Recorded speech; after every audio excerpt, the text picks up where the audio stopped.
है।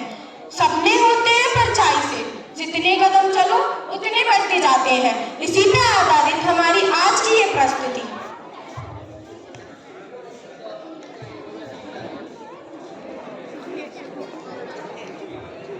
भैया मुझे भी दो ना।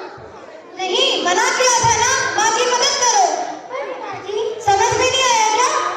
देखो ना माँ, दादी मुझे पढ़ने ही नहीं दे रही। तुम्हें पता है ना तुम्हारी बच्ची को ये सब नहीं पसंद।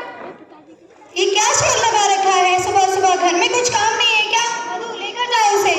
नहीं माँ, मेरे भी तो सपने हैं जिन्हें लेकर मैं खड़ी हुई हूँ। ये देखो, मेरा सावित्री बाई फूले, ये तो पहली महिला शिक्षा थी और इन्हें तो कौन नहीं जानता, रानी लक्ष्मीबाई। इन्होंने तो हमारे देश को अंग्रेजों से आजाद किया था। क्या ये नारी नहीं थी? मुझे भी तो इनकी तरह बनना है, मुझे भी अपने नाम रोशन करना है। अगर ज्यादा उड़ने की कोशिश की ना तो गली रंग पीले करा दूंगा। जाओ यहाँ से। दीवारें ऊंची है, गलियां है तंग, लंबी डगर है पर हिम्मत है संग, पाँव में छाले पर सांस है बुलंद, लड़ने चली हूँ आजादी की जंग। बेखौफ आजाद है जीना मुझे, बेखौफ आजाद है रहना मुझे।